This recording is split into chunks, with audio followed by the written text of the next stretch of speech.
Welcome to the Sankofa Pan-African series. Today, we will look at the glorious Benin Empire. But first, continue to support us by making sure your subscription and notification buttons are clicked on. Thank you. Now, although linguistically different from the Yoruba, the Edo of Benin, which also grew into an empire, are believed to have to be close relatives of the Yoruba. However, the two ethnic groups do not agree on how they are related. For a start, the Yoruba believe that Oronyo, son of Oduduwa, founder of the Yoruba race, was invited to Benin during a period of unrest. If you have watched our episode on Oyo, you will note that this son of Oduduwa, Oromiyo, is believed to have also founded Oyo. Now, it is believed that Oronyo went to Benin after being invited. He then settled there after freeing the people from their rulers who were oppressing them. However, the Edo people's oral tradition, while agreeing that Oronyo played a major role in Benin, they believe that it was from Benin that Oduduwa went and founded Ife.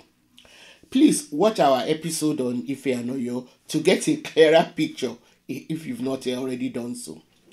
Now, the people of Benin call themselves Edo. According to Edo oral historical version, the land of Benin, which was originally called Igomidodo, had rulers who were called Ogiso. However, the people became disenchanted with these rulers and therefore sent for Oronyo, who the Edo people believed was their prince, since they also believed that Oduduwa migrated from Benin to found Ife. I don't want to get caught up in this wrangling, which is similar to that of trying to decide which comes first, the chicken or the egg. I continue to look to archaeologists and historians who hopefully will help settle this debate through scientific dating of sites and the artifacts, as well as rigorous historical research. Suffice it to say that Oronyo's son, Eweka, is regarded as the first Oba or king of Benin. The name Benin came later. It is believed to have come into use during the reign of Oba Eware the Great, because the kingdom's administrative center was known as Ubinu or Ibinu. It was this word that evolved into Benin, which some sources claim was how the Portuguese pronounced and recorded it. So the pronunciation was gradually adopted by the indigenes. The history of Benin spans a continuous period of hundreds of years, encompassing the first dynasty of Ogisos and that of the Republican rulers. Now, during which 31 kings reigned. According to the historian Egareba, the first started with Igodo and ended with Ogiamwe, and the second Oba dynasty, which started from Eweka the first, ended with the Oba Ovoranwe. Edo kings shared authority with a hereditary order of chiefs, of powerful families and town chiefs of different guilds called the Uzama, until around the 13th century when Oba Ewado began to chip away at the power of the chiefs. Royal power became even more consolidated under the famous Oba Eware, who reigned from about 1440. He was a great warrior who expanded the kingdom and was the one who established a hereditary succession to the throne. The Benin Empire extended to Dahomey in the west, the Niger Delta in the east, along the West African coast, and to some Yoruba towns. Women wielded power in the empire, especially the Queen Mother. Eware also rebuilt the capital city and fortified it with walls and moats to protect it. The capital city was Benin, as I indicated earlier, which is currently still the capital of Edo State of Nigeria. The Oba of Benin was the supreme political, judicial, economic, and spiritual leader of his people. And he and his ancestors eventually became the object of state courts. Eware's grandson, Oba Esigi, further eroded the power of the Uzama and increased contact and trade with Europeans, especially with the Portuguese, who provided a new source of copper for court art. Later, this authority was diminished by the establishment of administrative dignitaries. It is pertinent to note that the Kingdom of Benin prospered due to regional trade with other kingdoms. However, in the 15th and the 16th centuries, Benin began trading with the Portuguese. These Europeans settled at Ugoton from 1487 AD and expressed interest in beads, cotton cloth, ivory, and slaves. While the king of Benin maintained strict control of this trade through a royal monopoly, as he prohibited the sale or trade of some items. Now, under a succession of strong obas, Benin became a highly organized state and had some extremely gifted artists and sculptors who, like those in Ife, worked in brass, ivory, and wood. These artists and craftsmen were organized, very well organized, into guilds. Benin brassmiths and bronze casters have left their mark in the excellent, beautiful naturalistic heads, bas reliefs, and other sculptures which are recognizable all over the world.